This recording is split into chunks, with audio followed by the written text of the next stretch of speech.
I just saw Nosferatu. Let's discuss. Hi everyone, I'm Star from the Horror Cat Super Show. Just finished watching Nosferatu and wanted to come on here really quick and give a 5-minute review of what I thought. So let's get to this. Thomas Hutter is taking a trip to the mysterious Count Orlok's castle to complete a real estate deal. Once he arrives, he discovers that Count Orlok is no ordinary guy. He's a vampire. This is a remake of the 1922 silent film Nosferatu, which was just an unauthorized adaptation of Bram Stoker's Dracula. I'm going to get to the scares first because I think that's what people really want to know. So a lot of the scares of this film are rooted in the atmosphere and the shadowy visuals of Count Orlok creeping around. Count Orlok is definitely creepy. He's definitely frightening. His voice alone, his presence. Bill Skarsgård came up with a brilliant voice for this character. The narrative is very simple. It's very minimalistic. It sticks more closely to, I feel, the Dracula story than actually Nosferatu. But it's very dreamlike, and because of that, that's what I think really adds to the power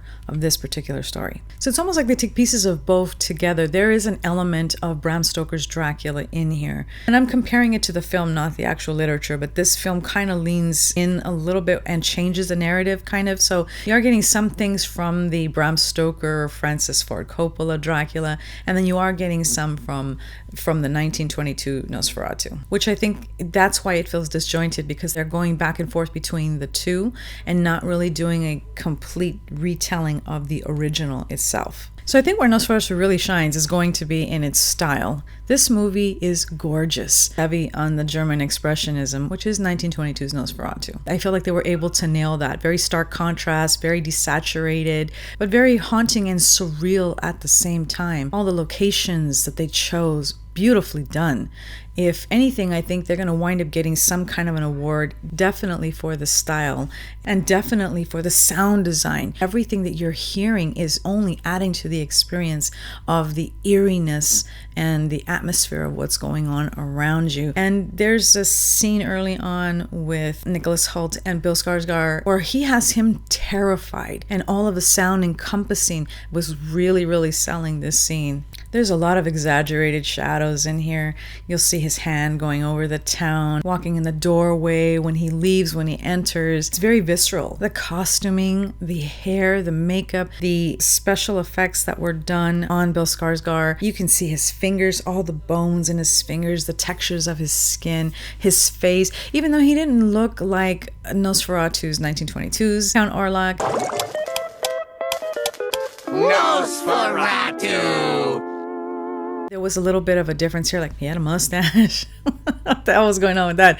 But I think I really would have liked to have seen them go all the way with the actual vampire. He looks more like an ogre, I guess, as opposed to a vampire, which is one thing I was kind of on the fence about. But he was brilliant in his acting, so I think that made up for it. Nicholas Hoult was so good in the scene in the beginning of the film. The tears in his eyes, like I was scared for him. Lily Rose Depp is phenomenal in this. The acting is definitely going to be something that people are talking about as well. I love William Dafoe. I think he's a brilliant actor. I did hear some people talk about not really being sure if that was meant to be a comedy relief. He's playing the character really of Van Helsing, who's always been a little eccentric, and I think that's kind of the way he wanted to play it, maybe just a little bit over the top. I still see the Green Goblin in this performance. I too wasn't sure if some of those scenes were supposed to be funny or not, but I just love William Dafoe, so I think at this point people just let him do whatever he wants to do. I still enjoyed him. I think it needed it. I'm not sure if it was the right tone, but I did enjoy him. So as far as my score is concerned, I think I'm going to wind up giving this a 3.75. Don't come for me, guys.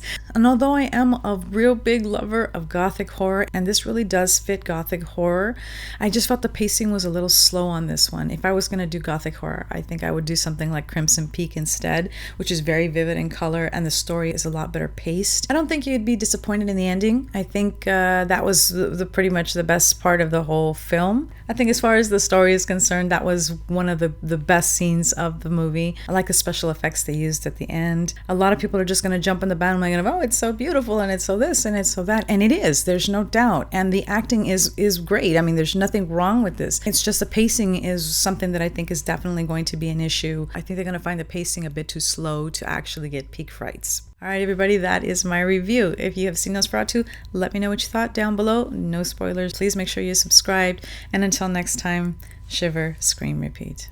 Bye. Tell everyone you know to come on down to the Horror Cat Super Show.